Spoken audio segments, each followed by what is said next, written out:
We want to derive the steady state values of capital per worker and output per worker in the basic Solow model where we don't have any population growth or any technological progress. So we'll first start with steady state value of capital per worker, which is K star. So now we know in steady state capital per worker is constant in this basic Solow model. Right, so capital per worker is constant. If it is constant, this means in steady state capital per worker is constant. So this means change in capital per worker, which we know is equal to investment per worker minus depreciation per worker is equal to 0. This is what it means. Okay, if capital per worker is constant, then change in capital per worker is 0. And we know the change in capital per worker by the per worker capital accumulation equation is investment per worker minus depreciation per worker. And here we know investment per worker is the saving rate times output per worker. And we know the per worker production function is given to us as y is k1 by 2. So investment per worker is s times output per worker, which is equal to k1 by 2. And we know depreciation per worker is the depreciation rate times capital per worker. Right, so if change in capital per worker is 0, so then it follows investment per worker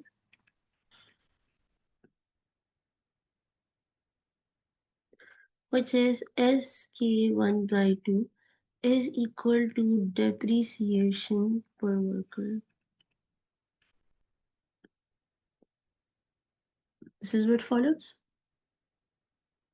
So investment per worker is equal to depreciation per worker. Depreciation per worker is also known as break-even investment per worker. So this is also known as break-even investment per worker, as this is the amount of investment that is needed to keep capital per worker constant in the face of depreciation. Investment per worker. So now that we're done with this part, now let's see. So now we know, okay, for steady state, we need to basically set capital investment per worker equal to depreciation per worker, right? So this means that SK1 by 2 is equal to delta K. And then obviously over here we can combine the K terms on one side. So this is S by delta. So this is K power 1. And then when we divide by K1 by 2 here, we can write this as K1 by 2. So just divide by K1 by 2 on both sides. So then now it turns out, so K star is equal to, this is supposed to be S. K star is equal to S by delta square. So this is the value of steady state capital per worker. So it's the saving rate divided by the depreciation rate all to the power square. So we observe here that,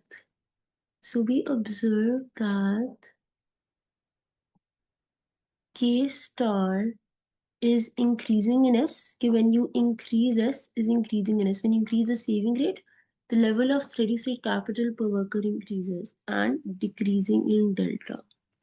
This is something that we can observe over here. When you increase the depreciation rate, your steady state level of capital per worker will go down, right? You'll have a lower level of steady state capital per worker with a higher depreciation rate. So now we can do the same for steady state level of output per worker. So now for Y star. So what we'll do is we'll plugging in steady state level of capital per worker in the per worker production function given to us in per worker production function given as y is equal to k1 by 2. Output per worker is the square root of capital per worker. So y star is just going to be k star power 1 by 2.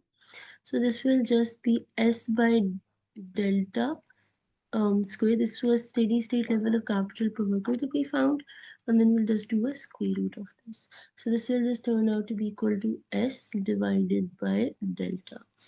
So what we can see that from here, properties of the steady state.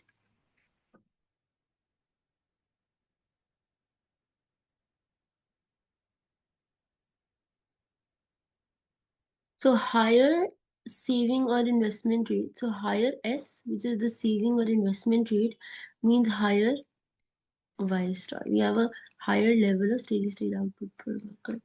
And if we have a higher depreciation rate delta, so this would mean, because we know delta goes up, Y star goes down. And over here we can see saving rate increases, Y star goes up.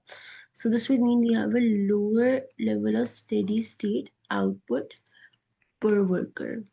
So this is like supposed to be S. So we'll take this. So higher savings rate, higher level of steady state output per worker, higher depreciation rate, lower steady state level of output per worker.